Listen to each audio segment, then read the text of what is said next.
5, 4, 3, 2.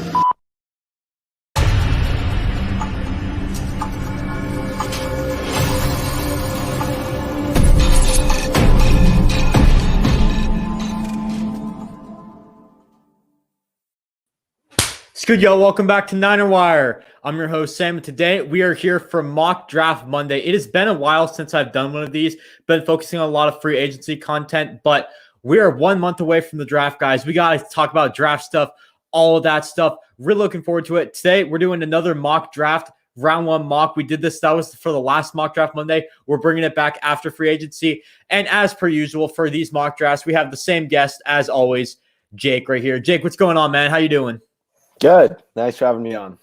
Yeah, for sure. As always, guys, just same as last one, we're going to do a round one mock. Obviously, there's going to be a bit of changes. One big change, there are no trades in either of our mocks. We decided to go no trades for this mock draft. So every team that has their original pick will be picking where they pick, usually what it says on the draft board. Obviously, the Niners trades and the Eagles trades and the Dolphins trades, all of those are implemented in this mock draft because they will be picking there, obviously. But other than that, no trades in this mock draft. So let's just get right into it. Before we do that, guys, make sure to follow me on Twitter at NinerWireSam. My Instagram's at NinerWire_YT. If you're watching on Twitter, make sure to subscribe to NinerWire on YouTube. I post a lot of stuff on all three of those platforms, so make sure to check that out. Also, got to check out the Talking Niners pod with me and Kobe. Been on a few of my streams before. Follow us on Twitter at Talking Niners pod. We have a new podcast that just came out on Saturday about the trade. So great listen there. Make sure to check that out. And as always, you got any questions, comments, concerns, anything like that, make sure to leave them in the live chat below.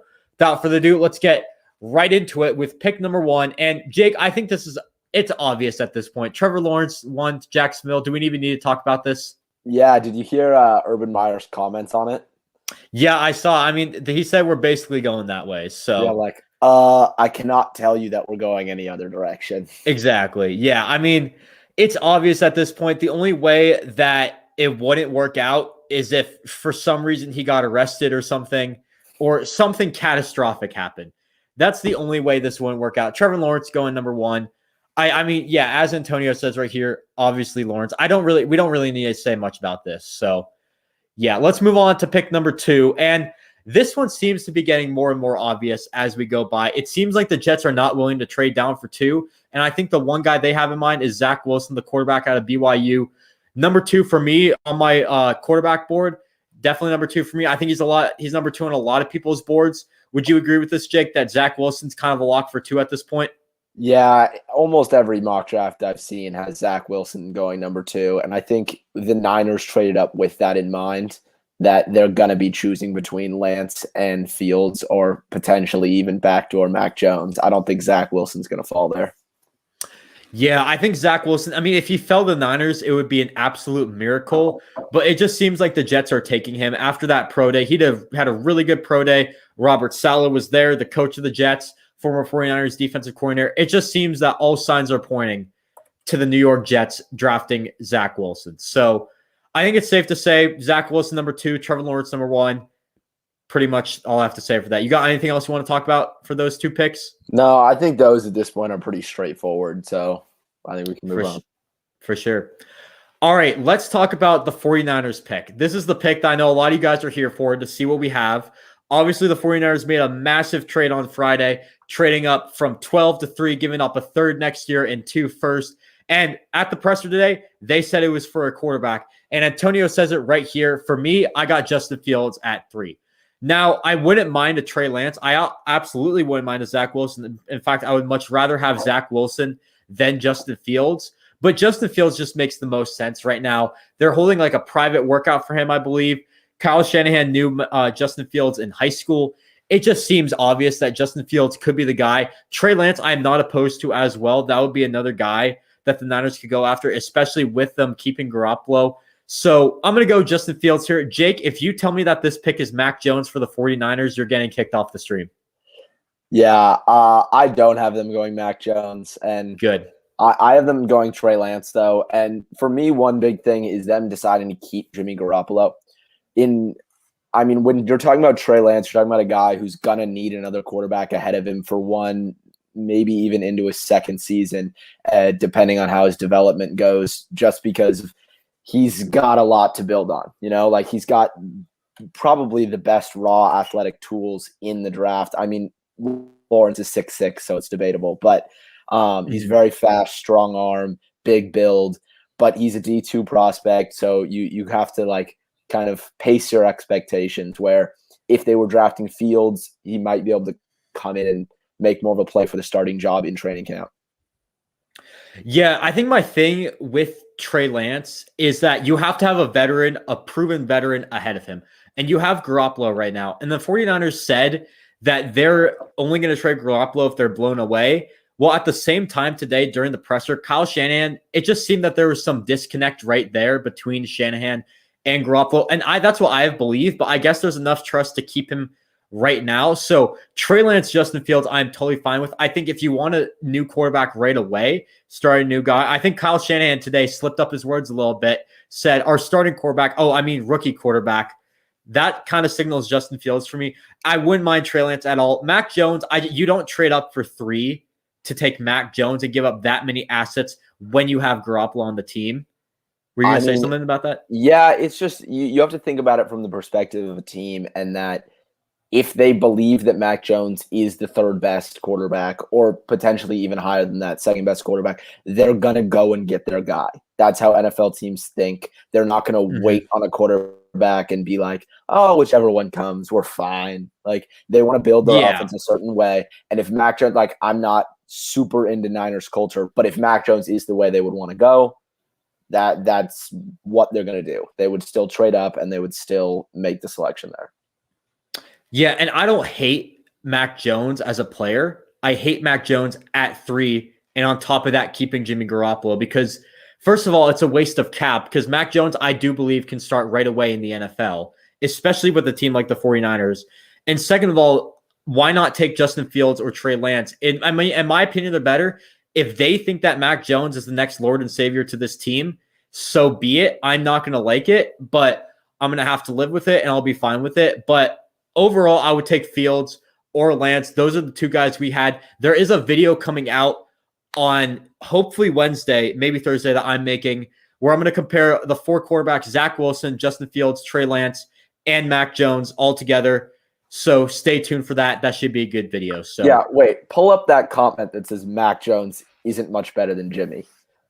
Okay, you want to say something about this? What are you talking about? What are you basing that off of? He's only played in college. Like, none of the guys are probably – I mean, Trevor Lawrence is probably better than Jimmy right now. But I'd still – if I had a game today, I'd still have Jimmy Garoppolo in any of them. You're talking about development for the Easily. future. Like, what do you – Mac Jones is a developmental prospect. He's like 22 years old. Yeah, I mean, I think the only guy I would take over Jimmy Garoppolo, if the Super Bowl is on the line today, the 49ers are in it, you take maybe Trevor Lawrence. I don't even know if you would. Maybe. It's a 50-50. That's a coin flip. So, I mean, Zach Wilson, you're absolutely not taking. Justin Fields, no way in hell I'm taking him. Same with Trey Lance. Mac Jones, absolutely not either. I will say, though, Mac Jones, give him credit. I do believe when you look at most NFL-ready prospects, I would go Lawrence 1 for the quarterback position. I would go Lawrence 1, Wilson 2, Mac Jones 3. I would go that. And the reason being, it's just the floor of Mac Jones is very high. Again, low ceiling, which is why it's a safe pick. And I wouldn't mind a safe pick. I would just much rather take the upside of Justin Fields when you have the time to develop him. So that's why I would go Justin Fields or Trey Lance for that matter, or Zach Wilson. So for sure. You got anything else you want to say on the Niners pick? No. I mean, I like the trade. I think that they finally made their move, and they definitely have a guy in mind out of the 3, or maybe even they've got some inside information that the Jets aren't taking Wilson. But they have their quarterback in mind. And I know all these people are saying, oh no, they're just going to like, they don't know yet. They just want to be in position. That's not true. They have the guy that they know they want to take right now. And I think that's exciting if you're a Niners fan. And it sounded like that today as well. So I'm totally with you. Okay, give me 1 second. I'm going to, for some reason, this is lagging a little bit. So I'm just going to switch my internet network. I'm going to freeze for like 5-10 seconds and be right back. And then we'll figure it out. Can you hear me? Test, test, test. Hello, hello. I know Jake's frozen right now. I'm probably frozen for you guys. I don't know what's going on. Hello, hello, hello. I will be back. Am I good now? Yeah, I have the stream open on another one, and it looks good. Okay, yeah, no, I have the I yeah, I was on the my network, my house is not to brag or anything. My house is kind of big, but I have to have like multiple networks for my house. So I just had to switch the network because the other one wasn't working, but this one's a lot better. So yeah. All right, number 4. You were talking about Trey Lance. I have him going to the Atlanta Falcons at 4. It seems like there's been reports throughout this offseason that Atlanta's targeting a quarterback. I think they had their GM, owner, and head coach at his pro day. Yeah, correct me if I'm wrong, but they had a lot of big guys at their pro day. I think Trey Lance is the answer. You know, you have Matt Ryan, and I don't mind Matt Ryan as the starting quarterback. He's going to be the starting quarterback this year, but his time is coming up to an end. And you got Trey Lance, again, a developmental prospect right there. I definitely think it works out for them. Again, a new head coach as well. Trey Lance seems like a great fit for the Atlanta Falcons. If they don't want to go Trey Lance, you're probably taking Kyle Pitts, or this could be a trade down spot because they need help on the defensive side too. And I don't think there's any good defensive players available at pick 4 when you look at the value. But Trey Lance is my pick for the Atlanta Falcons. Jake, what you got for this? Yeah, this is one of the hardest picks to make in the draft just because Atlanta is in such a weird position. I think definitely trading is in the cards, but they do need that like franchise centerpiece, especially if they're trying to move to the future off of Julio and Matt Ryan. I had the Niners going Lance, and so with leaving Fields and Mac Jones on the board, I mean you can't really get rid of Ryan for till after next season, right? Like there's this season, next season, and then you can get out of his contract at a somewhat reasonable price. So I have them going Jamar Chase, just kind of get him to fill that like number 1 alpha role alongside Calvin Ridley. See if you can develop that defense and make that offense better, run better with Arthur Smith. I think you got to go for it right now while you have Matt Ryan because he is still a top 15 quarterback in the league. And I mean, that's something that's not super easy to get. I mean, you take advantage of it with Jamar Chase. You could see them go offensive lineman though. Yeah, Jamar Chase, that's an interesting pick. They already have Julio. Again, he is declining a little bit. So I do like the Chase addition to that. I do think, I would prefer Pitts over Chase, but you cannot go wrong with either. Jamar Chase, I have him as wide receiver 2, slightly behind Devonta Smith. It's very close between the two. I definitely think, you look at Jamar Chase, he brings a lot to the table for Atlanta, can be that alpha, maybe even ahead of Calvin Ridley. I don't really know. It's definitely a pick that would surprise a lot of people, in my opinion. I know Antonio is in the comments with all these question marks right now, but I like the pick, honestly. I think that would be a good fit for them. Definitely, it doesn't fill a need, but they're going best player available. You can never go wrong when you go best player available in the draft. Yeah, I just think also you're going, you take, like I was saying, you take a guy like Justin Fields right there at 4, because Lance is off the board, and you're kind of forced to you're in an immediate quarterback controversy, right? Like the whole team, you're not really improving the team, That's fair. It's just you're in a tough position if you're the Falcons right now because you have an identity, and most teams that are picking in the top 5 don't necessarily have an identity and can kind of go best player available. But they have a lot of holes to fill, and there's not really a defensive player that fits that at the moment. Maybe they reach on a corner, I guess, but could go Surtain at 4, but that would be a bit of a reach. But yeah, I definitely think I would personally go quarterback because right now you look at the NFC South, you got Carolina, which I believe could be a very good team in a few years.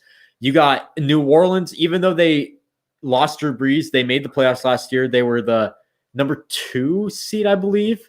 So that's pretty good. And yes, they had some cap casualties, but still. And then you got Tampa that just won the Super Bowl. So I think, in my opinion, it's hard for Atlanta to make the playoffs. That's why I would go Trey Lance, maybe develop a guy for the future. But if you want to win now, you go Jamar Chase. That's definitely a good move. So I think us two have 2 different visions for what the Falcons want to do from what I'm getting. So, yeah, but you look at all the teams in the division that you just listed off and look at the weapons that they all have. That's the Bucs, true. Evans, Gronk, AB, and Godwin. You talk about the Panthers now, CMC, and and Anderson's still there, and Samuel's gone, but they still have DJ Moore, and who's that? Who's the guy who's stepping into Samuel's role? Whatever, it's a small guy. There's a small guy over there, and then I mean the Saints are a little bit less so now, but they had some tight ends and Michael Thomas and Emmanuel Sanders. Yeah, and you look at the secondaries. I know Carolina's secondary isn't as great as the other two, but Tampa secondary, New Orleans secondary, those are two pretty damn good secondaries if you ask me. So having that receiving core would definitely lead to some tough matchups for those secondaries, which a lot of those teams build off of them. So I definitely see Jamar Chase now that I think about it more and more, it definitely makes a lot of sense. It's a sneaky pick. I think you're probably looking at, I think most people are mocking quarterback like I did, or Kyle Pitts, or defense in the trade back or something like that. Jamar Chase could be a very sneaky pick for the Atlanta Falcons. So I dig it a lot. So yeah. All right, let's move on to the Cincinnati Bengals at pick 5. Jake, I'll let you start this off. Penei Sewell's on the board. Are you going to take him here? Yeah, I think it's a slam dunk. You've got the number 1 overall pick. I picked him last time, so I'm not going to get super deep into it. But Penei Sewell, I think it's easy right there. You got to protect Burrow. He's already gotten injured. It's a need. Yeah, I'm with you on that. Penei Sewell right there. I know Burrow said that he's trying to recruit Jamar Chase. I kind of buy that he's trying to recruit Jamar Chase. I don't think Cincinnati's going to budge because then, Penei Sewell, in my opinion, when I look at him, I see Trent Williams all over him. An NFL-ready starting tackle, could be a Pro Bowler his first year. This dude just absolutely dominated college football. It was kind of ridiculous just watching the film. So fun to just watch the film. By the way, if you haven't checked that out, do that. But after that, the tackle depth, yes, there's a lot of it. But after that, it slows down a little bit, obviously. And wide receiver depth is way more deeper than tackles. Wide receiver is way more deeper than tackles, in my opinion. So I think getting your tackle early, it's your biggest need. You take Penei Sewell. I don't really need to speak about that. I went Penei Sewell last time. So let's move on to the Miami Dolphins, who traded back and then traded up. Now at pick number 6, I'm going to go Devonta Smith here. And I know I've been mocking Waddle a lot, but when you have Smith, Waddle, and Chase on the board, I don't think it's worth it to go Waddle here. I'm going to go Devonta Smith, get that Tua connection. In my opinion, he is the best receiver in this class ahead of Jamar Chase. So I'm going to go the best receiver available. I know they got Will Fuller this offseason, but that's a 1-year deal. He's probably going to stay there for 1 year. Other than that, their wide receiver depth isn't that strong, and there's really no other need that they have on the board. You could go Micah Parsons. I don't really see that here. I think wide receiver is a bit more likely for the Miami Dolphins. So I'm going to go Devonta Smith at pick number 6. Yeah, for one of the reasons that you listed, there's so many guys on the board, right? For you even have Chase on the board, right? I have Chase on the board. Smith, Waddle, Pitts. And there's just so many receivers. And I don't think you move up from 12 to 6 with all those options available, because more than likely one of them would fall to 12. I see them going and getting a rare talent, trading up, get Kyle Pitts. He's such a special player. Combines, you still have Preston Williams and Lynn Bowden in the slot and Devontae Parker outside. You add another level to that offense. You can now run 12 personnel with Gesicki and Kyle Pitts and have a couple of athletic freaks on the field. I love what Miami's doing right now. They pick up an extra it's looking really good for them. And also, especially the Niners, they're gonna draft a quarterback, so they might not be good right away. And they traded their pick to Philly, so they might have some top 20 picks coming up. So, are you saying the Niners aren't going to make the playoffs next year? There's more potential than, because I think the Dolphins are, is what I'm saying. So gotcha. They swap their pick for the Niners pick. Gotcha. That's not going to go well. That's not going to go well with the viewers. I'll just tell you that right now. But yeah, Kyle Pitts makes a lot of sense here as well. I know they have Mike Gesicki, that's kind of one of the reasons why I avoided Pitts here. I think they really do like Mike Gesicki, even though they didn't use him as much as people thought they would last year. I definitely think Mike Gesicki is still a very good tight end option for the Miami Dolphins. And when you look at their receiver core, I think you go for a bit more depth. That's why I'm going with Devonta Smith here. So, but I can definitely see Kyle Pitts here. I think that would work out really well for them as well. And also, I've heard rumors that Kyle Pitts may play receiver in the NFL. So maybe you take him just because he's so good and just do that right there. So that could be another option for the Miami Dolphins. Yeah. For sure. All right, Detroit at pick number 7. When I look at Detroit, they're taking a receiver here. Their receiving core, their number one receiver right now is Tyrell Williams. That's not good, to say the least. So, yeah, as a Raiders fan, I know that's sad. Exactly. So, how about you take the best receiver available? Jamar Chase, right there, A+ pick across the board. I don't really need to say much about this Jamar Chase pick. This works out really well for Detroit, in my opinion. You get an alpha to help Jared Goff. It works out so well. So I'm just going to take Jamar Chase here and not even say anything else. Yeah, I've got them going similar mindset to you, Sam. I have them going Devonta Smith because Jamar Chase is off the board. I think Devonta Smith, like you said, is the best receiver in the class, just coming out. Obviously, he had that crazy Heisman season. And I considered Waddle here. I see him in a lot of mocks to Detroit. I just think where Detroit is in its development, you don't necessarily want – I mean, Waddle coming straight into the league is going to be like more of a gadget player, right? Like he's not ready to go out and be a receiver yet. He's just not as well-rounded as Chase or Smith right now. But obviously he's got that electric speed. Yeah, for sure. Oh, are you frozen? Uh-oh. All right, Jake's frozen right now, but I think if I don't know if he's going to come back, he probably will.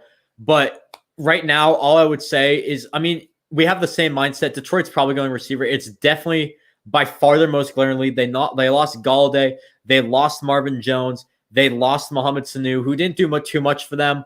But I definitely think when you look at what the Detroit Lions need, it's a receiver, and they're going to take one there. So that's all I have to say. We'll see if Jake comes back in a sec. But in the meantime, I'm going to move on to pick 8 with the Carolina Panthers. Okay, so Jake got kicked. He'll be back in a sec. So we'll figure that out. But I'm going to move on to the Carolina Panthers. And this is a place where you could go quarterback here. Carolina is in the quarterback market. Okay, Jake is now back. You back now? Yeah, sorry. Where did I leave off? You were talking about speed for Devonta Smith. If you forget, I kind of finished it off for you, just saying like how we both have the same mindset about receiver. Yeah, so. and for me, I probably could have gone Justin Fields here.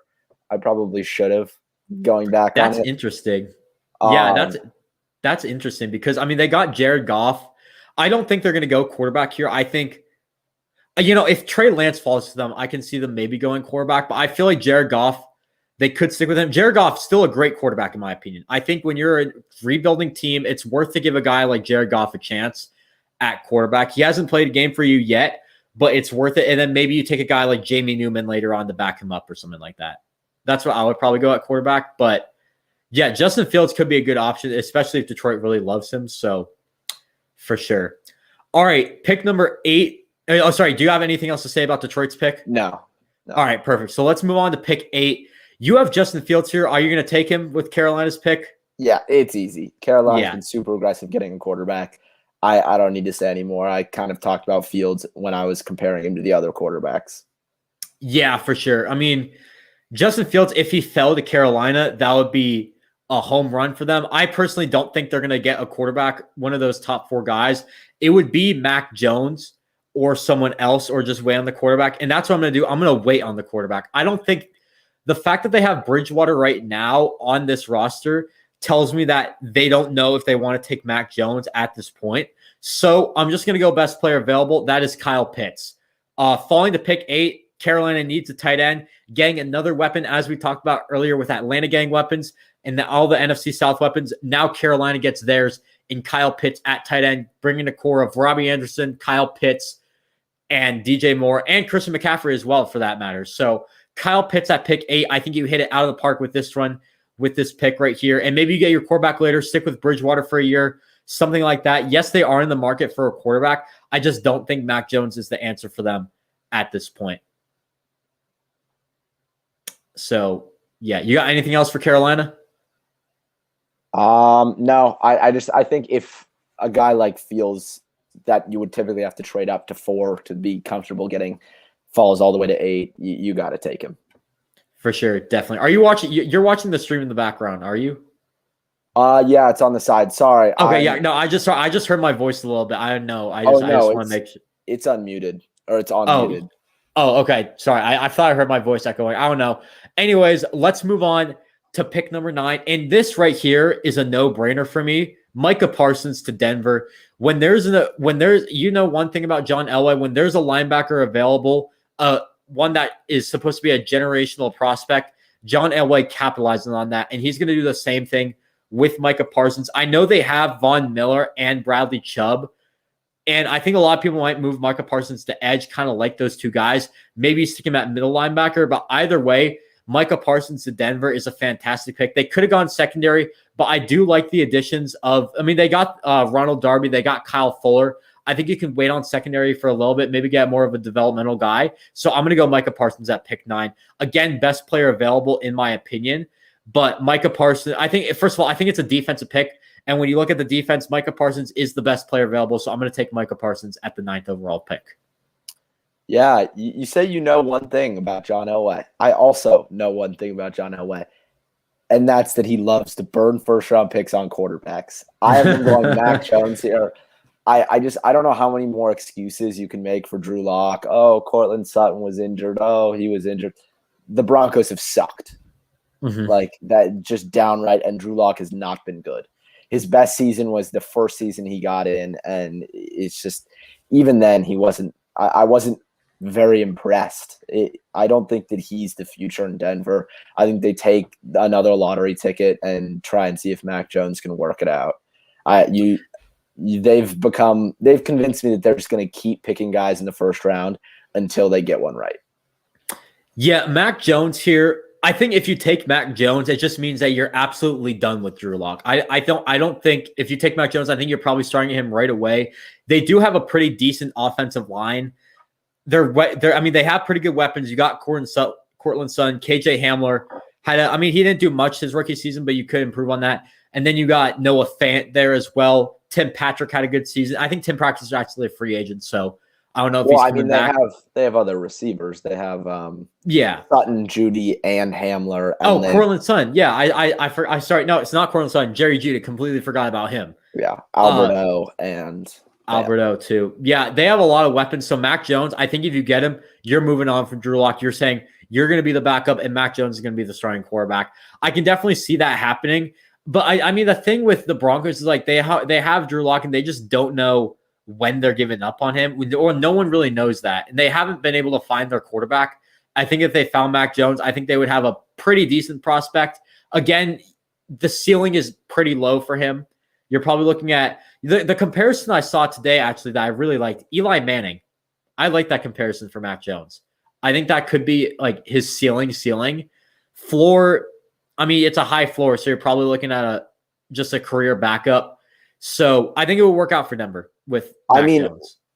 We throw around these words ceiling and floor way too often. Yeah. What is that really like? Ceiling and potential typically just refers to athleticism. And yeah, Mac Jones isn't as athletic as the other quarterbacks, but neither are the all-time greats. So I don't know. Exactly. Something to think about. Exactly. So yeah, for sure. You got anything else you want to say about that?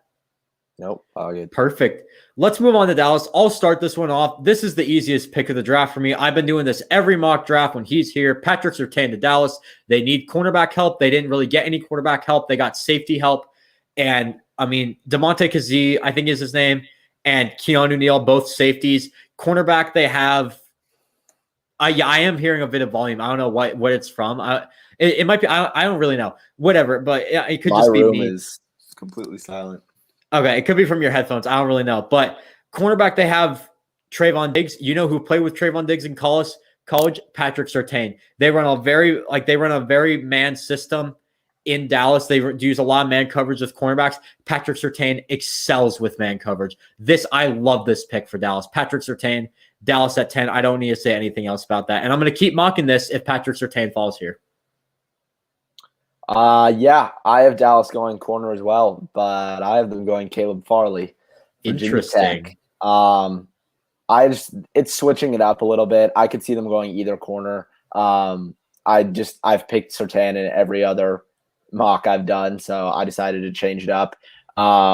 That's fair. Because this is the first time that actually both of them have been on the board for me. I've had Denver going typically with one or the other in the past. Yeah, I think Farley could make a lot of sense. I think either way, Dallas is going to go cornerback here. And usually, I know I like to change things up, in my opinion. I mean, well, in my opinion, I think Surtain's the best quarterback in the draft, but I love just to change things up for the mock draft, I should say. But this pick just seems way too much of a lock, in my opinion. Patrick Surtain, it just seems too perfect of a fit, in my opinion. That's why I'm going to keep going with him. If they went any other cornerback other than him, I would kind of be shocked. Or really, I mean, I can see a Micah Parsons here. I can see a Rashawn Slater here. I don't really see any other. Maybe a D end. I don't really know. It might be a bit high for that. I think Patrick Surtain just makes perfect sense for the Dallas Cowboys, in my opinion. So I'm going to stick with that. And yeah, that's all I really got to say for that. Let's move on to the Giants pick. Jake, I'll let you start this off. What you got for the New York Giants at pick 11? I think the Giants, with them getting Kenny Golladay and trying to improve that offense, finally make, and I say make because he's not, make Daniel Jones look good.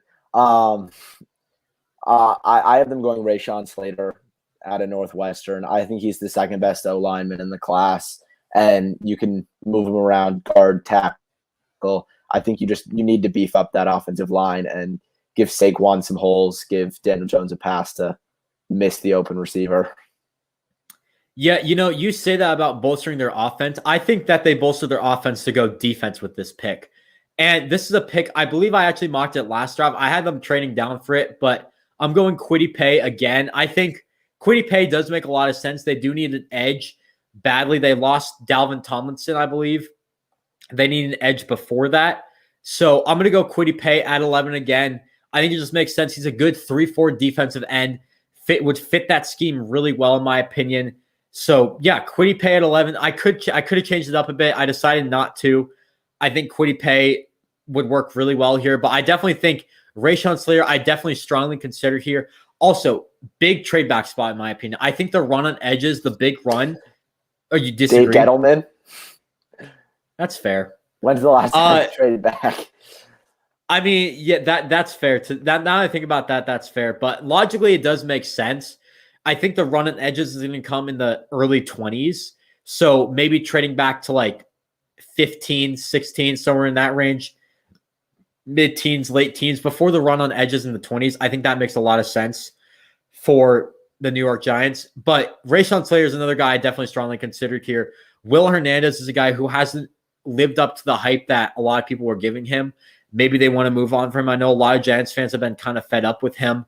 And their offensive line last year was just not good. I know you got Nate Soldier back, but still. I mean, they'll have to bolster the offensive line at some point, but for now, I'm going to stick to the defense. So, yeah. You got anything else you want to say?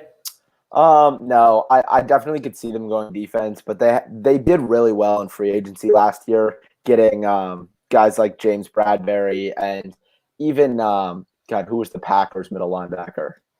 Blake Martinez. And then this year they got Adoree Jackson.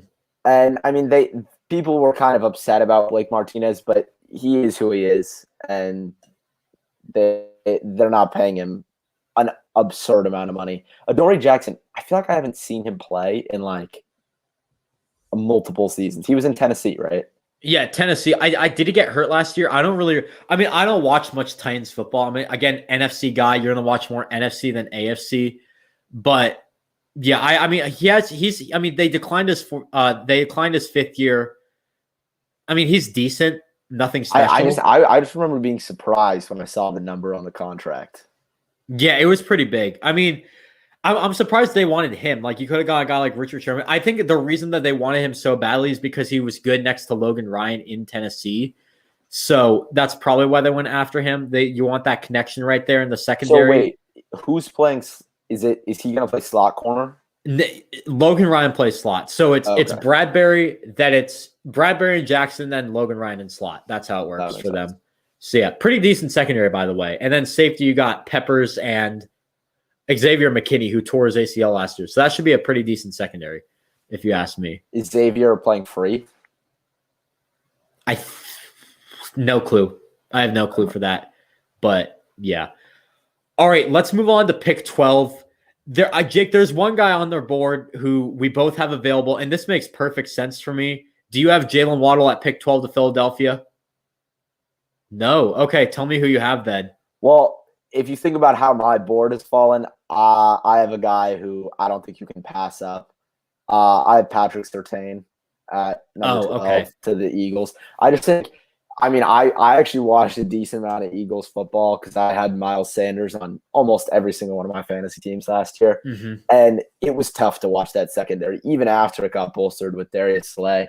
And they're a team that's pretty strapped for cash. So they kind of are who they are. And I know you want to help out Jalen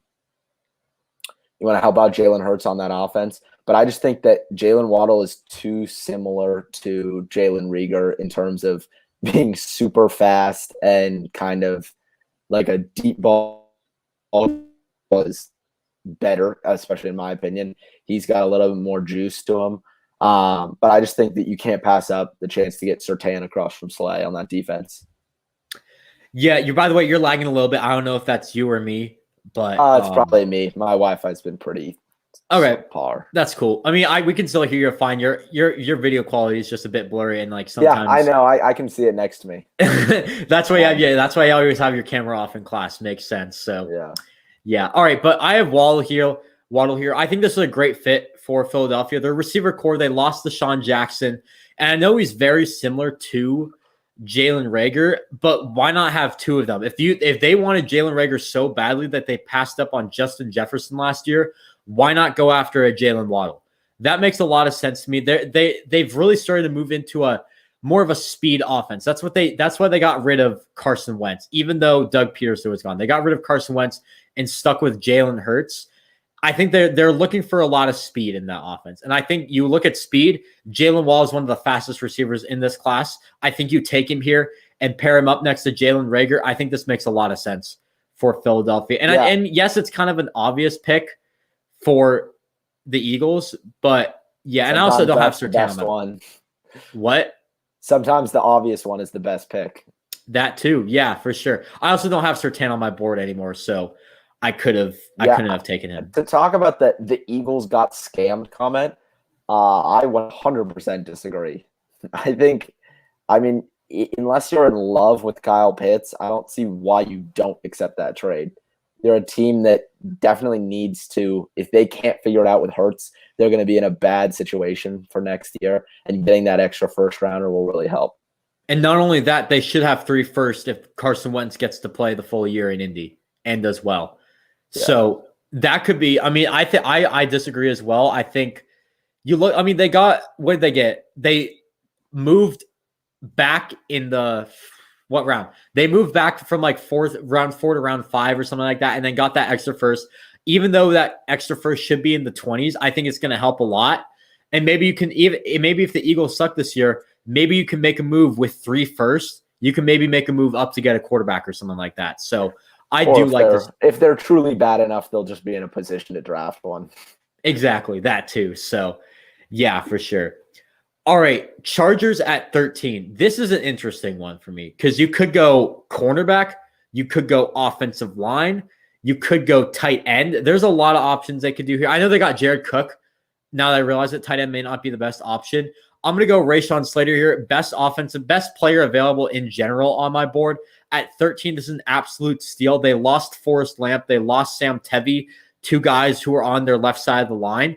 Adding Rashawn Slater there, who can play left guard or left tackle, is going to work out really well for them. They need that depth there. And they got Corey Linsley as well. So that's just going to bolster their offensive line. This is a great pick for the Chargers, in my opinion. And I know he's not on your board, so I'm interested to see what you have to say right here. Yeah, every other time I've done a mock, it's been offensive line here, just spamming it as fast as I can get it in. Mm-hmm. But because of the way the board fell and the fact that basically all the skill position players fell a little bit on my board, especially Jalen Waddle, I have them going Waddle because did Mike Williams, he didn't sign an extension, right? Because he was supposed to be a free agent. No. He's a free agent after this year. Yeah, they took his 5th year. I didn't know about that, but yeah, he's a free agent, and then you'll really have Keenan Allen. That's it. Yeah, and what they showed a stat last year, and it was like or maybe that was when Rivers was still there, but it was like their third receiver got like 7 targets or something the whole season. Yeah, And it was like, something like that. Yeah, they need another option. I get that they have Eckler and he helps in the passing game, but you lost Hunter Henry. And as much as you try and make old Jared Cook a Hunter Henry, he's just not. So you got to look for another option in that passing game, because if Mike Williams leaves, I don't know what's going to happen. And I think especially you can get both positions are pretty deep in this draft. So whichever one you want to go with, but I think Waddle's too good to pass up. Yeah, Waddle at 13 is an absolute steal in my opinion. And Rashawn Slater at 13 for that matter too. I think both picks are absolute steals. And you look at the way the board is falling, I think the Chargers are in a fantastic position, because there's going to be guys that people are reaching on, and then all the guys that they need, especially offensive line, wide receiver, should fall to them. And worst case scenario, they can take the guy who I have at 14 to Minnesota if you're ready to move on. Yeah. All right, perfect. So 14 to Minnesota. This is a pick I love. I had this in the last mock. I'm going to do it again. Christian Darrisaw. Even though I'm not that high on him, you have the same thing? Yeah. Perfect. Yeah, so even though I don't love Darrisaw, he's my tackle 6. This is just a perfect fit. He's a primarily run-blocking tackle, and they use Dalvin Cook a lot in that offense. I think it will work really well to just have him. Not to mention, still a great pass blocker too. I think his athleticism is what kind of brings him down a little bit. Not the most athletic guy, but Christian Darrisaw is a fantastic pick for the Minnesota Vikings, who lost Riley Reif. They gave up on him. So I definitely think you bring in that left tackle in Christian Darrisaw, works out phenomenally for the Minnesota Vikings. Yeah, I just think it was a no-brainer. They have some holes on the O-line, and their identity is running the ball with Mike Zimmer. So I just think that was an easy pick for me. And like whichever one is going to be available, if Darrisaw or Slater, or even like the guy said in the chat, Vera Tucker, they could go with any of them. Potentially even Tevin Jenkins, but I don't see them being in a position where he's going to be the number 1 tackle on the board. Yeah, Tevin Jenkins right now, the order of tackles at that position, at that 14, I would go Vera Tucker. I have Jenkins as my tackle 4. So if I were the GM of the Minnesota Vikings, I would go either Vera Tucker or Tevin Jenkins. I'm fine with either. I'm very high on Tevin Jenkins this year. But Darrisaw, just by looking at what the consensus is, I think Darrisaw makes a bit more sense. I still like Darrisaw, even though I would rather have a guy. I mean, he's my tackle 6, and only 2 guys are off the board. And by the way, for the tackles, just for reference, I listed Slater and Vera Tucker as tackles because why not? I just want to get the tackles out of the way. I kind of want to go over those 2 guys because they're very high on offensive guards. So I just want to go tackles because that's a bit deeper. But Darrisaw here, looking at the consensus, makes a lot of sense for the Minnesota Vikings. So for sure. All right, New England, 15, Mac Jones. That's what I got here. I think it just makes a lot of sense. They're going after a guy like Jimmy Garoppolo. Apparently, that's what they were doing for a while. Still could happen. But in my opinion, I don't think Cam Newton's going to be the starter next year. I think they are going to go someone else to get Mac Jones at 15. I don't think you pass up that opportunity. They need a quarterback badly. They bolstered the hell out of that offense and their defense. They're in a position to win again. And that's scary. Now, you bring in Mac Jones, a rookie guy, one of the most NFL-ready guys, with Bill Belichick. I think that can work out really well for the New England Patriots. If he's there at 15, I don't see them going any other way. Mac Jones to the New England Patriots. I hear what you're saying, but I just don't think that the Patriots would do all those signings and bolster that offense, like you said, to bring in a rookie. I think that they're going to – I have Rashad Bateman going here. I think it's going to be the number 1 skill position player on their board going right here. And I know it's a little bit of a drop-off after those first 4, but I think they're definitely going to be the team to break that ice on that tier 2. And Rashad Bateman is their guy because they've got Aguilar for the deep ball. They've got Edelman to play the slot. You've got 2 tight ends, which apparently they need. I just think that there's still space for another good receiver, solid guy. I mean, a lot of people called him to Justin Jefferson last year. That their offense could definitely use that guy. Here's my only thing about that pick is I've heard reports that scouts are actually pretty low on Rashad Bateman, which does surprise me. Yeah, I mean, we've heard that they're low on him, so he could fall. But I think New England always likes to just do something out of the ordinary. Maybe this is one of those picks. So I definitely think Rashad Bateman, I mean, in my opinion, he's a phenomenal receiver. I don't see why he's falling, even though I'm fairly low on him compared to like the consensus for fans in general. I definitely think at 15 in New England would be a great fit for him, but they also could get him second round. I mean, I don't really know. You didn't have Mac Jones on your board, so you had to go a different route than I did. So yeah, I considered other receivers like Kadarius Toney or some guys that are a little more gadgety, but I just ended up going with Bateman because it's a little bit of a safer pick and easier to see where that role would be in the offense. Exactly. I think that, and you can definitely see that right away, contributing right away. I think the one knock on Bateman is he's not an explosive receiver, but Bill Belichick knows how to work with those guys. So, I mean, and also you say explosive in a class that has Jalen Waddle and Kyle Pitts, and it's like, exactly. Okay, it's a pretty high bar to compete with. Exactly. So, yeah, I think Rashad Bateman could be a phenomenal fit here. Again, I have Mac Jones. That's why I went him. But Rashad Bateman, if they want a receiver, take him right there. And as Joseph says right here, Bateman definitely underrated, in my opinion. I think a lot of scouts are underrating him. I think he should. In my opinion, he's definitely a first rounder. I do have him going round 1. We'll talk about that later. But in my opinion, he's definitely an underrated receiver. So looking forward to seeing where he ends up.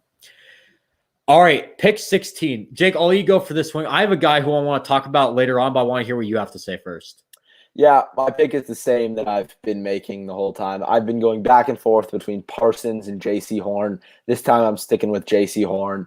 I just think that there's a lot of improvements to be made on that Cardinals defense still, even with the J.J. Watt signing and all that. I think J.C. Horn could be a very solid corner there for a good amount of time.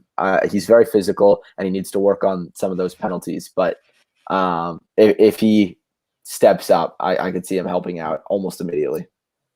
Yep, that's my pick at 16. I got J.C. Horn as well. One thing that J.C. Horn interests me, he compares himself to Patrick Peterson. Patrick Peterson, longtime Cardinal. I know he just left, but still, Patrick Peterson was with the Cardinals for a while, played with under Kingsbury for 2 years. If you want someone like Patrick Peterson, you go and get a guy like J.C. Horn. In my opinion, he's definitely one of the top corners in this class, very close with Farley. I would probably put him cornerback 2 because, as Joseph says right here, because that back surgery, definitely a concern for a guy like Caleb Farley. So I definitely think you look at J.C. Horn. It works out really well for Arizona. They have Malcolm Butler and is it Byron Murphy starting on the other cornerback? And Byron Murphy, I think I would have to look it up. Someone in the chat. Byron Murphy hasn't really been doing too well for Arizona, in my opinion. I think you can upgrade that with J.C. Horn. So J.C. Horn, pick 16 to the Arizona Cardinals. I really like this pick. And definitely a scary one from someone being an NFC West fan, in my opinion. So, yeah. All right, 17. I want to hear what you have to say. The Raiders always throw curveballs. I have a curveball, but I want to hear what you have to say first. Yeah, I really wanted to take a safety here, and I know a lot of people like the Trayvon Moehrig pick, but in my draft, again, I keep saying this, it's how the board falls. Apparently not for the Raiders normally, but I cannot pass up on Micah Parsons, even though I don't think that with some of our signings in last year and our commitment to those guys, but I'm going Micah Parsons. I don't get how the Raiders don't take him here at 17. He's best player available at a position that we still somewhat need. We'll see on safety. I'm really hoping we sign some veteran guys because our secondary has somehow gone untouched through free agency, which boggles my mind. Yeah, I know Micah Parsons at 17 would be a phenomenal fit. Raiders like those big school guys. I mean, I think Penn State, one of the biggest schools in the country for football. You got to take Micah Parsons here. It makes so much sense to just take him there. They need a linebacker, could help at edge a little bit. So, yeah. All right. Well, I was talking about big school. I was kind of scanning through some of the guys. And one guy that stood out to me, with the 17th pick, the Las Vegas Raiders select Landon Dickerson, the center from Alabama. And, yeah, you're all right confused. It's a bit of a curveball. So, Landon Dickerson is one of in my opinion, the best center in this class.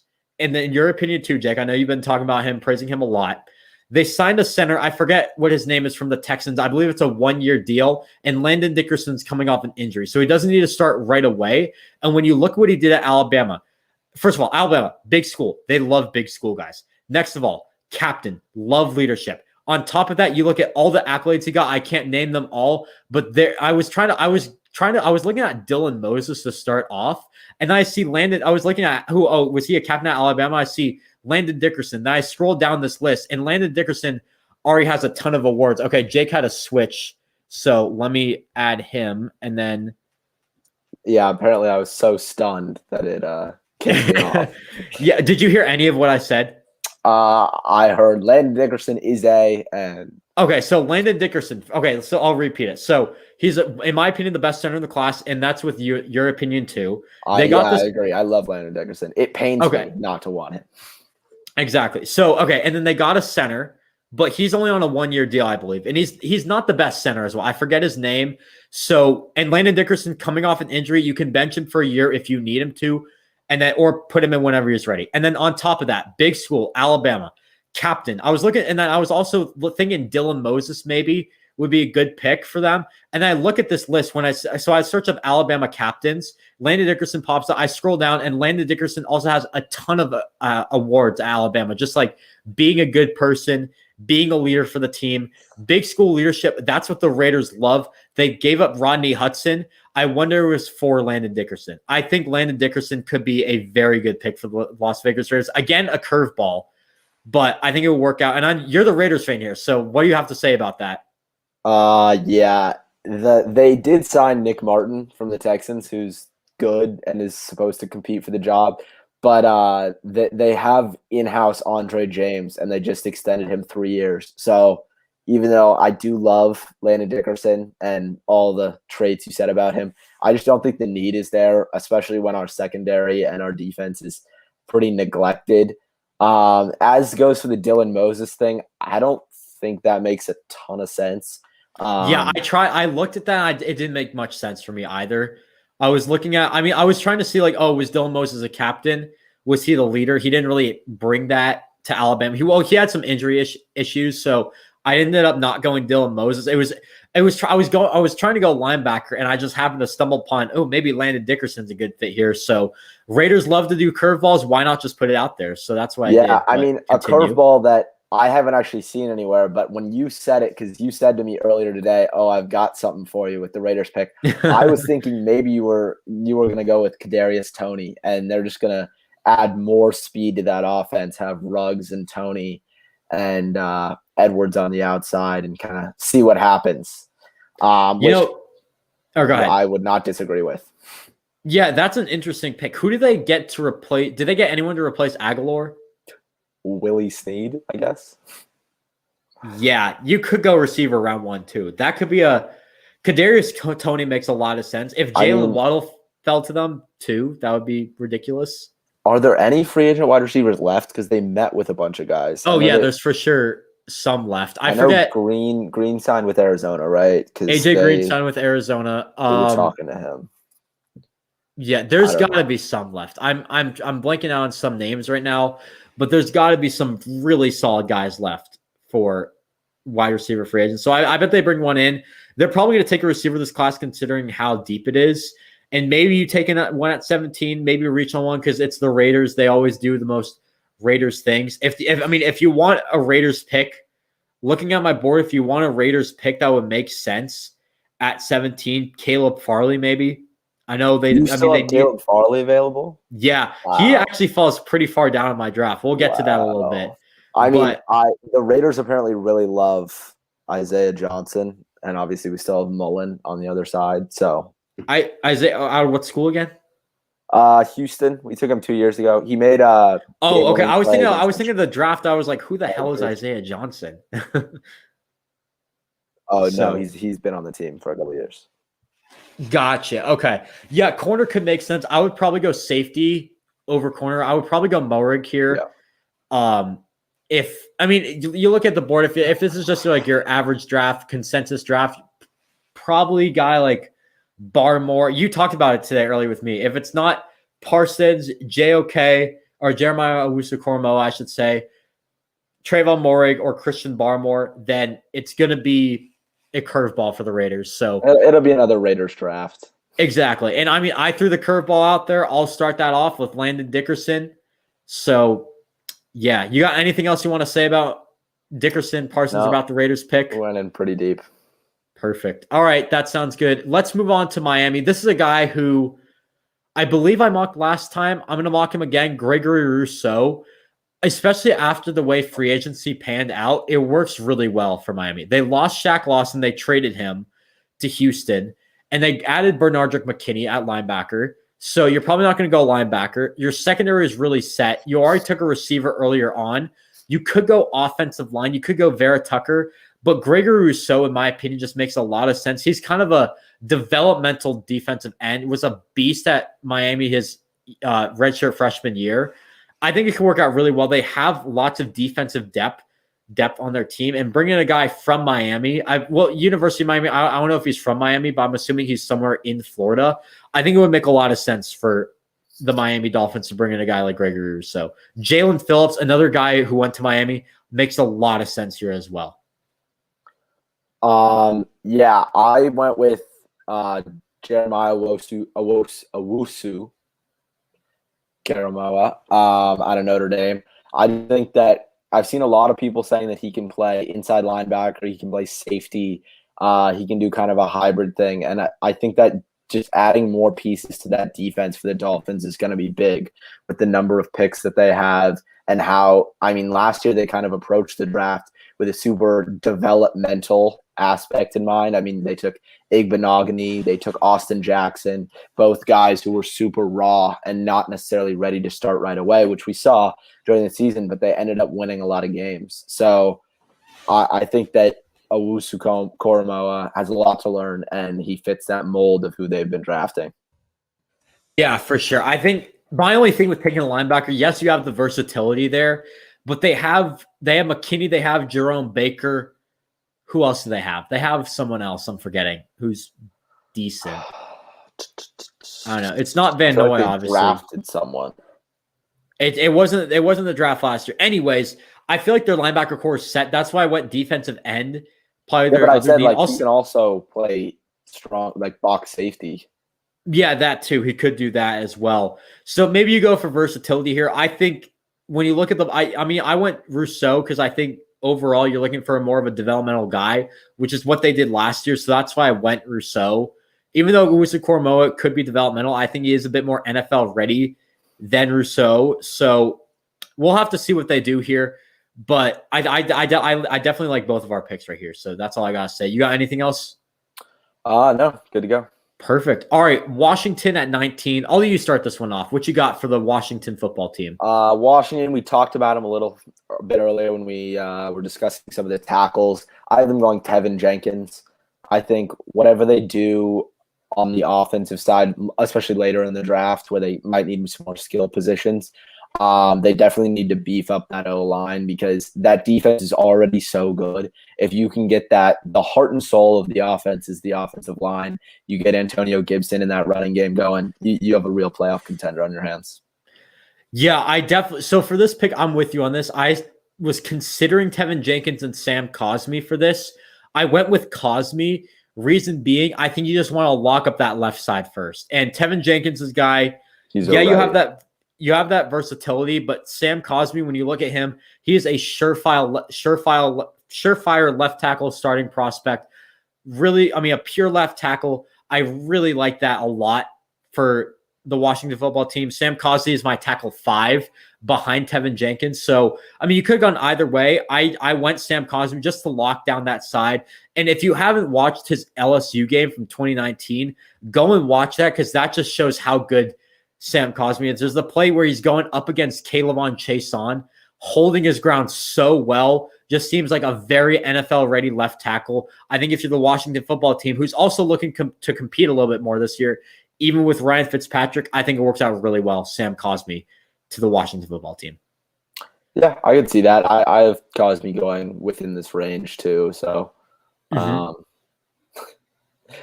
I got Jaylen Phillips in the chat. Yeah, I know. Well, I briefly mentioned him. I know Joseph's a UCLA guy, so We'll talk about Jalen Phillips in a sec. Spoiler, I am going 21 to Indy, but let's talk about 20 to Chicago because we didn't talk about that a little bit. We got to talk about that a little bit. I have Elijah Vera-Tucker. They need offensive line help, in my opinion. And Vera-Tucker, in my opinion, when you look at all the guys available, most versatile guy of all of them, I think they're still figuring out. Specifically, that right side needs a lot of work. You have Jermaine Ifedi, who's not good at all, in my opinion. Could put him at right tackle. On the depth chart on ESPN, he's also listed at right guard, so they need right side help. Even though Vera-Tucker hasn't played right tackle before, he can slide in maybe at right guard, Ifedi at right tackle, because he played right guard, and left tackle at USC, so he could do one of those three things. And you look at versatility, in my opinion, Vera-Tucker is my number 3 tackle on the board, or offensive lineman, I should say. I haven't really looked at the pure guards yet, but Elijah Vera-Tucker at pick 20, I really like this pick for Chicago. Finally making a good move this offseason too. Yeah, Chicago's in a weird, kind of stage. I don't think there's any chance that they win the Super Bowl or are, competing. But at the same time, their defense is so good that it's hard to count them out of the playoff hunt. I have them going Kadarius Toney. I think that Dalton could make something happen with Allen Robinson, Darnell Mooney, Kadarius Toney. You've got the weapons around him. You've got that solid defense. O-line, I think drafting offensive linemen as a rookie and expecting them to compete and help their offensive line and bring them to the playoffs is a little bit presumptuous, more so than a receiver who can kind of be plugged in and figure it out on his own, especially a gadget guy like Toney. Exactly. I think Kadarius Toney is a very popular pick with Chicago. And I mean, you said it perfectly. Gadget guy. I think that's what they need. Andy Dalton co-work with him a little bit. And I strongly considered him here. I just went Vera-Tucker because I think it's just important to protect your quarterback. Andy Dalton seems like a one-year starter, and then maybe you move on from him after that. So just securing that offensive line makes it a more favorable destination for quarterbacks. So why not take him right now? So, yeah. But again, on the other hand, Allen Robinson could be gone after this year. So Kadarius Toney makes a lot of sense as well. I would not be surprised if that's the pick for Chicago. Yeah. All right. Oh, go ahead. Are you saying something or no? I said yeah. Okay, perfect. All right, sorry. 21. I said Jalen Phillips earlier as a spoiler alert. I do have Jalen Phillips going here. I had him ahead of Ojulari for this. I just think it makes more sense for Indy. Offensive line is a very popular pick. They did sign Sam Tevi, who was a solid left tackle for the Los Angeles Chargers. So I think they kind of locked up that pick. Cosme is a very popular pick here. I don't think they're going to go Cosme anymore. I'm going to go Jalen Phillips. Edge is another big need for them. You got DeForest Buckner, but you lost Justin Houston, I believe. Or I don't know if he's a free agent, hasn't re-signed. He's not on their depth chart, so I don't really know. But I'm going to go Jalen Phillips here. As Joseph says right here, excuse me, sorry about that. Phillips is easily edge one, but he's one player. He's easily edge one. That's all I really need to say about that. That's really all I have. I haven't watched much Jalen Phillips film. And by the way, the film I've really watched on Jalen Phillips has been film when watching guys like Kadarius. No, not Kadarius Toney. There were some ACC offensive linemen. Oh, Notre Dame, Liam Eichenberger is one of the guys. And then, Darisaw was the other one. Those were two guys I watched, and Jalen Phillips dominated the other side of the offensive line. He went up against the right side, dominant. It was kind of crazy to just see that. So Jalen Phillips at 21, I really like this pick for the Indianapolis Colts.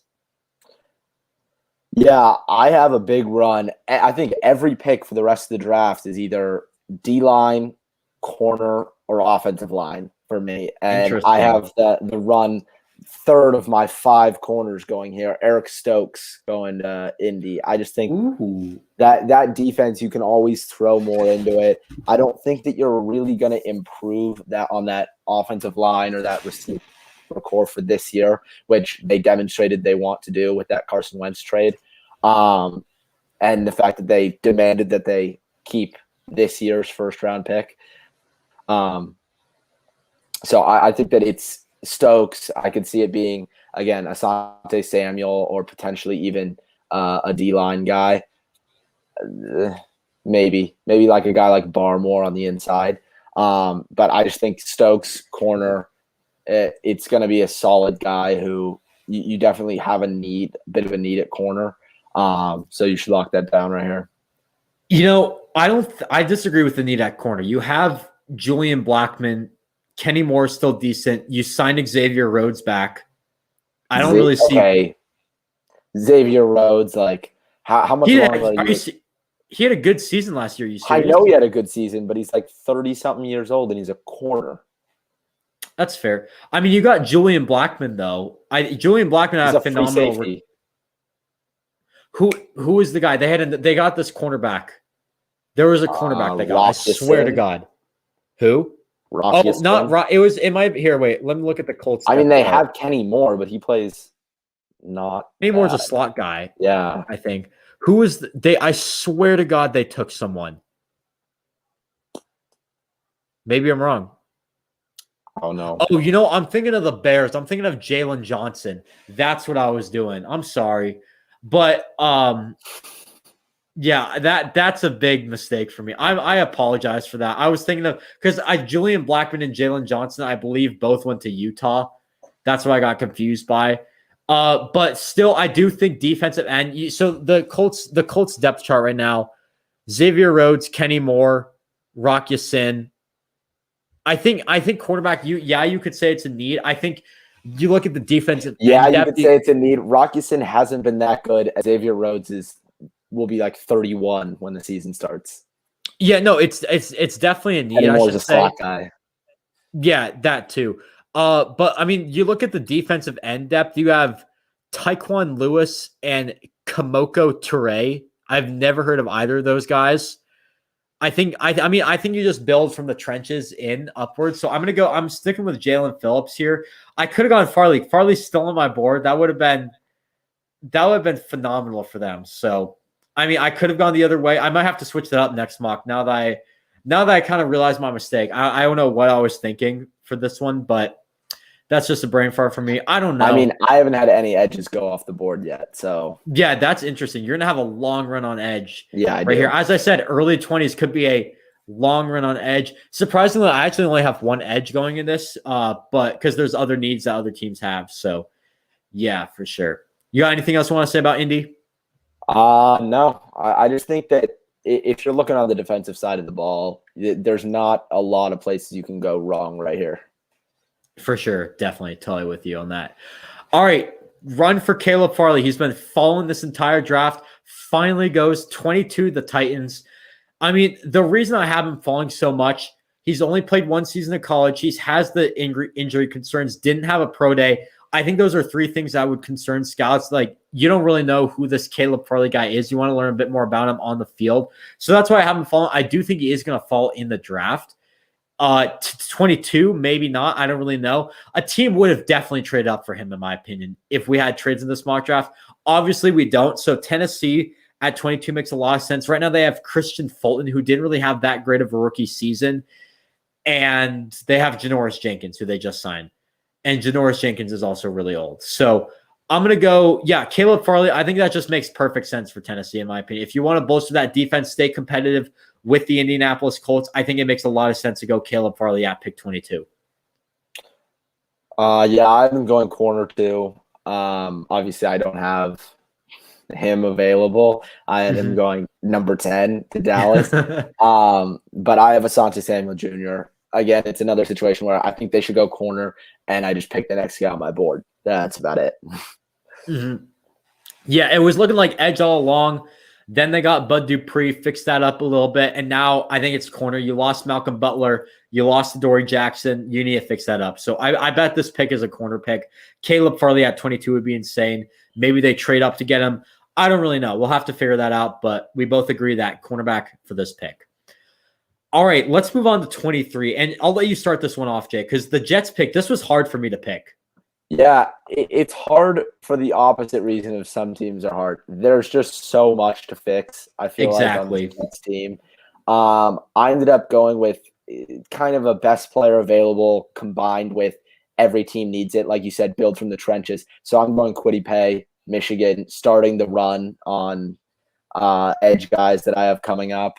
I mean, I have D linemen going in like 9 out of the next 10 picks or something crazy like that. I think it's pretty straightforward. He's the best guy for their team. Maybe you go a little bit more upside with Rousseau. But I feel like if you're a Jets team who just took their franchise quarterback, you either want offensive linemen. I could have seen them going Vera Tucker here. You still have him on your board. Wow. Well, not for long.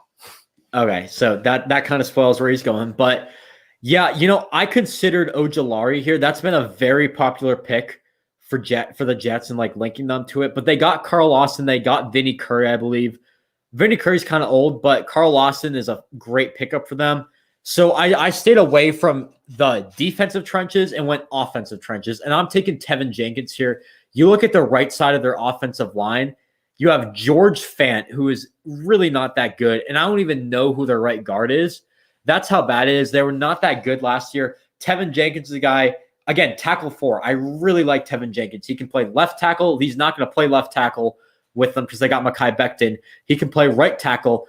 Those are the two he played in college. And he's also telling teams that he can play right guard. So you fix up that right side immediately with Tevin Jenkins, in my opinion. In my opinion, this is a no-brainer. Well, not a no-brainer. You could go so many options here. But Tevin Jenkins would be a phenomenal fit for the New York Jets, in my opinion. Yeah. I mean, like we said, there's just so many needs there that exactly. You want Saleh to build. I just feel like Saleh, the same way the Niners built that D-line, they're going to kind of go the same route. Exactly. And I know a very popular pick is Travis Etienne or Najee Harris. And the reason that's not going to happen is because the 49ers don't do that. And I think you're bringing all these 49ers guys into that system, specifically Mike LaFleur. Excuse me. Yeah, you're bringing Mike LaFleur into that system. He was the run game coordinator for the 49ers. Or was he pass game? I should know this. I think, yeah, he was run game. No, Mike McDaniel was pass game, if I'm right. I don't know why I'm blanking out on this. No, it's the other way around. Damn it. The other way around. But still, the Niners don't do that. The Niners really don't draft running backs early, and I don't think the Jets are going to do that. I think they're going to take a lot of things from what they learned from the Niners. Also, what you learn, well, it's a new GM from when they signed Le'Veon Bell, but still, I think you're just going to learn from that running back isn't that valuable. I know Tevin Coleman shouldn't be the RB1. They're going to take a running back eventually. Not right now. I'm going to go Tevin Jenkins here. But yeah, a lot of needs to fill. You get the point. So, yeah. Yeah. With the next pick, I kind of said this already. I have Vera Tucker. I think Pittsburgh. I don't know where they're going right now.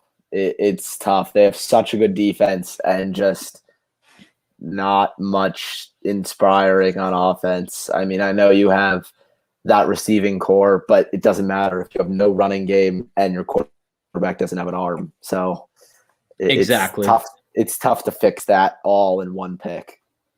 Yeah, I'm kind of on the same train with you. Offensive line, they lost. I think they're going to lose Charlie Villanueva. They don't have a right. No, Orokafor is their right tackle, but on the depth chart he's listed as left and right tackle. So let's add in a left tackle right there with Liam Eichenberg, a guy who, in my opinion, right now he's my tackle 7, and he's an NFL ready guy, and I think he can slide in the at left tackle. Excuse me. Really well. And the only reason he's going a bit earlier than I think most people expect is just because there's been so many offensive linemen taken. I think we're at 8 maybe offensive linemen, something like that. 8, including Landon Dickerson as well. So lots of offensive linemen and 24 picks. So I'm going to go Liam Eichenberg here. Best guy available for the offensive line. I think it would work out really well. And I think Jake's frozen again. He definitely is. So, all right. Yeah, so now he's back again. Perfect. Give me 1 second. Now you're back again? I don't know what's happening. It's all good. Yeah, apparently. So yeah, I was just talking about Liam Eichenberg. Did you hear that all? Or most of it. I was going. Okay, perfect. So perfect. All right, that's cool. Yeah, I mean, just best left tackle available. They need a left tackle. You can take him right there. So perfect. You want to say anything else about Pittsburgh, or should we move on? No, I think I said my piece. Perfect. All right, let's move on to the Jacksonville Jaguars at 25. And we were talking about this with the Jets. This could be a best player available situation. I am going to go best player available here. That is Jeremiah Owusu-Koramoah, the linebacker for Notre Dame. Jake had him going a bit earlier, 18 to Miami, I believe it was. And I also think this works out for Jacksonville, even though they have Miles Jack and Joe Schobert. You look at what Trent Baalke did with the 49ers, and he built that team on the linebacker play of Patrick Willis and Navarro Bowman and Ahmad Brooks as well, I guess you can say. And maybe if you want outside linebacker, Aldon Smith, they ran a 3-4 there. So I think you're going to want to draft a linebacker here. That would make a lot of sense for Jacksonville. I strongly consider Christian Barmore here as well. And I know, Jake, you don't have Owusu Coramoa on your board. Do you have Barmore going here? No, I have them looking to the offensive line. Cosme is still on my board. I think that's a pretty safe pick after you just took your franchise quarterback. And receiver, there's not much that you would look at in this spot. They got Marvin Jones too there, so. But how long is Marvin Jones going to be impactful guy? I mean, I'm just thinking about this is a team where you got to think about the future, and I assume they're going to trade Gardner for another pick later in the draft. They can pick up maybe a later receiver, but offensive tackle, Samuel Cosme. I just think it's a pretty safe pick for building the future of this franchise. Here my only thing with that is, didn't they tag Cam Robinson? Yeah, wait, I believe so. I think they did. So, I mean, I'd like the Cosme pick.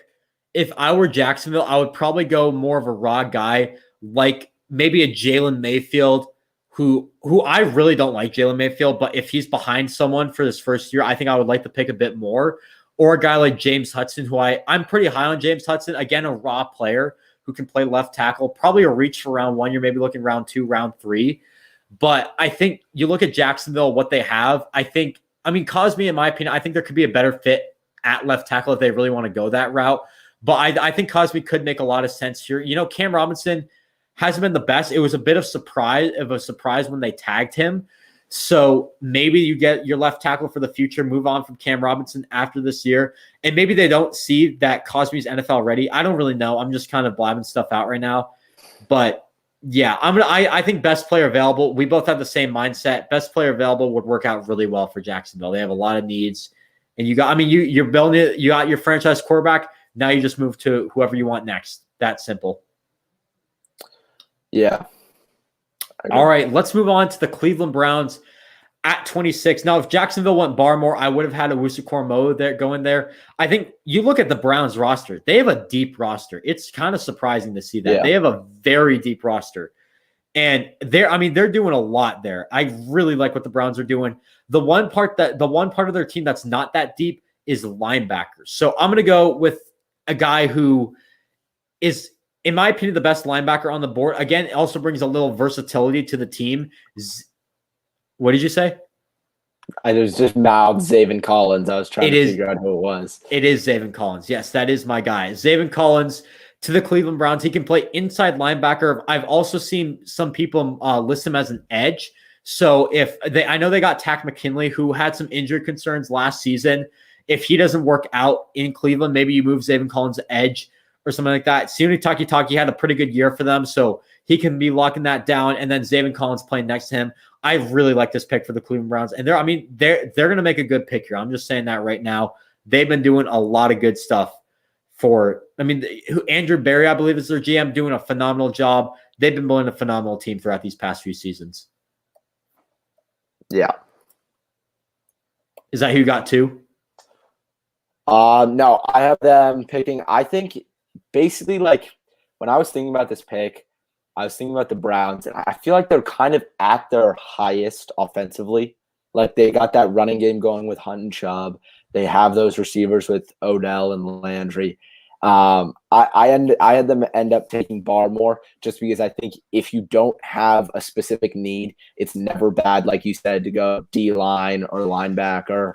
So I just had them investing more because if Barmore can end up being a beast pass rusher next to Garrett, that D-line would be unstoppable. Yeah, Barmore was the next guy for me. It was between Collins, Barmore, and Nick Bolton. I overall went Collins. I think Barmore would be another phenomenal fit. Again, best player available. The defensive tackle, they got Malik Jackson. They have Sheldon Richardson as well. Two decent guys, Barmore is right now my best defensive player available on the board. It didn't work out for me. I mean, I went Zayvon Collins just to fill the need right there, but you can never go wrong with best player available. So, and building the trenches, you can never go wrong with that either. So I would definitely see Barmore right there. Definitely a pick I strongly considered. So for sure. All right, moving on. Baltimore Ravens. This is going to be a receiver pick for you, is it? Or are you going with someone else? I mean, Interesting. like I said, my edge and my D line is way down. Oh, the board. edge.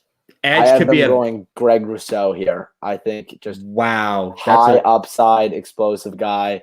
That Ravens defense, if he hits, that would be electric. Falling that far, I think you got to take him. Yeah. They lost Matt Judon. They lost Yannick Ngakoue. That would be a phenomenal fit for the Baltimore Ravens if that happened. I mean, obviously I'm going 18 to Miami, but if he falls that low, that would be ridiculous. Obviously, he didn't for me. And my run on edges kind of ended a little while ago with Jaylen Phillips was the last guy I took. I could have gone Ojulari here. I considered him. In the end, the Ravens did not do much at receiver. They got Sammy Watkins, who's really not that good. So I'm going to go with Rashad Bateman, a guy who, again, the explosiveness is not there for him. But I think if you're a win now situation, I think you just need a guy who's pretty surefire, like Rashad Bateman. Just be a solid receiver. Could be a wide receiver one day. Kind of similar to like a Kenny Golladay, maybe. Some right there. Not too explosive, but a guy who can be a surefire target for your team. I think Rashad Bateman would be a phenomenal fit there in Baltimore. And just getting that receiver right off the board. So, yeah. I definitely think him falling, because I had him going 15 to New England. He's definitely a good option for any of these teams that are. No, he froze again. All right. But I think basically he was saying you're back now? Yeah. Well, sorry, you said he was a good option for, and then you cut out. I was just saying receiver needy teams down at the bottom of the board.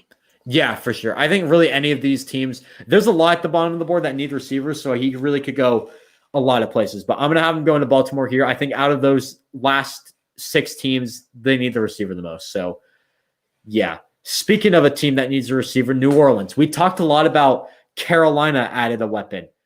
Atlanta added a weapon. Spoiler alert, Tampa Bay will add a weapon. And now New Orleans is going to add a weapon too. So I'm going to go with a guy who has a ton of upside because I mean, the Saints just love going with high upside guys. Rondale Moore's the pick for me. I think Rondale Moore's an absolute stud, a freak athlete. He does have injury concerns. That's why his stock is a bit low. But overall, I think this will work out phenomenally for the New Orleans Saints. A freak athlete can do a lot on the team. If he hits, he's going to be one of the best receivers in football. I like this pick a lot for the New Orleans Saints.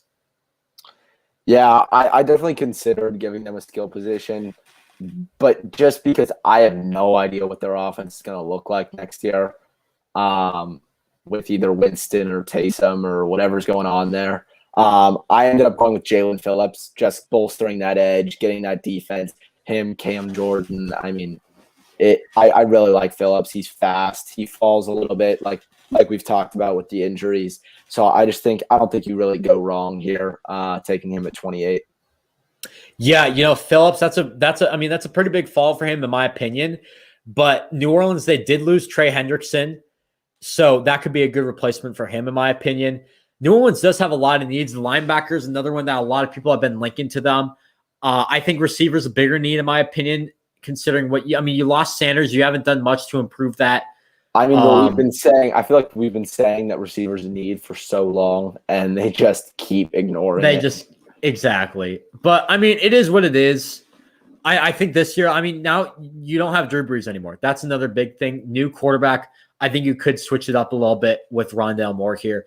But again, another team that has a few holes that they need to fill in order to compete. So that could go pretty early. Their first round pick is going to really show like what they want. It's going to be and they don't have that many picks this draft. So it's kind of hard to trade back in my opinion. You possibly could do it, but I'm going to go receiver here. I do think they're going to make this pick. I don't think they're going to trade back.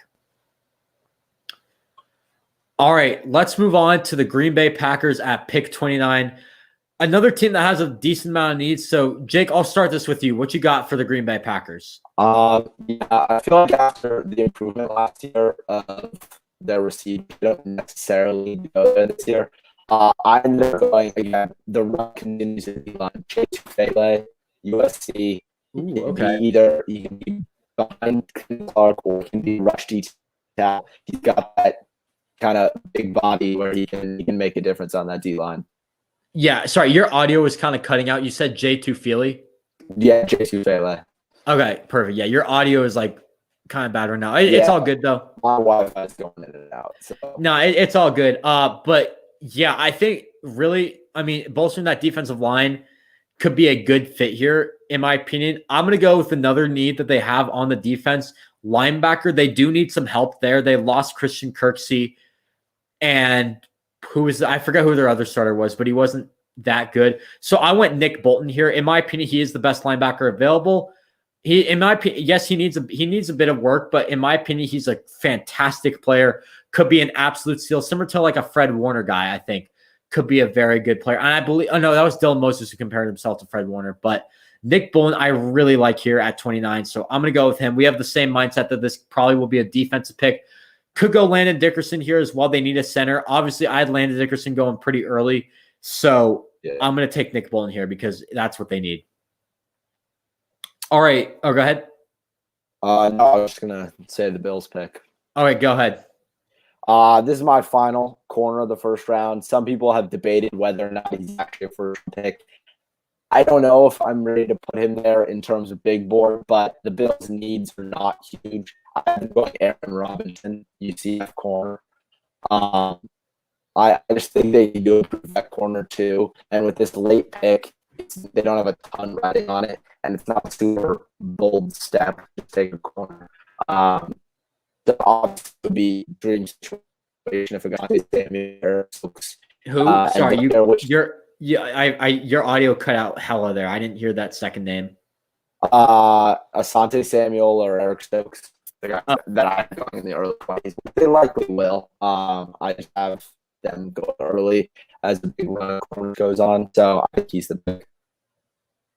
For sure. So I know Jake's audio isn't the best. He said Aaron Robinson, the cornerback from UCF. I heard that.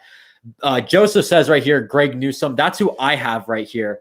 And I think you, Jake, you and I are on the kind of the same mindset. We're looking at guys who are potentially first rounders, second rounders, maybe they're right on the border of that.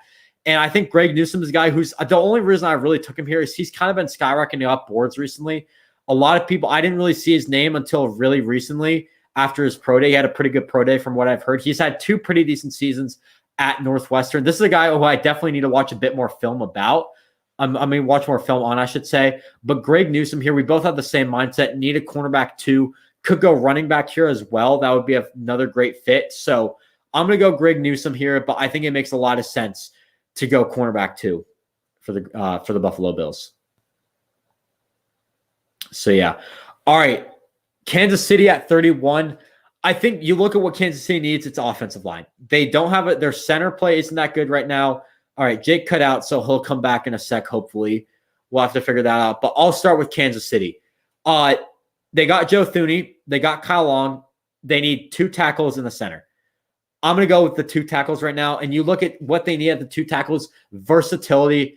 And you want a versatile guy that's still on my board, Alex Leatherwood at 31. And this is another guy who a lot of people have been saying, oh, he might fall down boards. I do agree that he could fall down boards. He seems a bit more raw than a lot of people think he sounds. So I'm going to go Alex Leatherwood here. I think it makes a lot of sense to just get that swing tackle. You can put him at left tackle, right tackle, you name it. If you want to put him on the inside, you can do that as well. He played right guard in college for the first 2 years, guarding Tua 2017, 2018, played there as well. So I think it works out really well for Kansas City going Alex Leatherwood.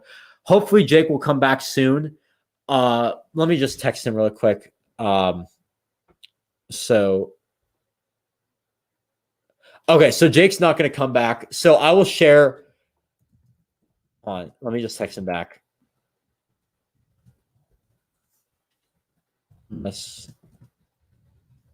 Sorry about this. Give me 1 second. All right, hold on. He's texting. Give me one moment. I just want to figure out what he's doing before, because otherwise, if he's not going to come back, I will share his last two picks that he just sent to me. And I'll try to explain them, I guess. I don't really have anything to do. I mean, it's his pick, so he'll have the final say. I'll just try to do what I've been doing. So, okay, so he's not going to come back. I mean,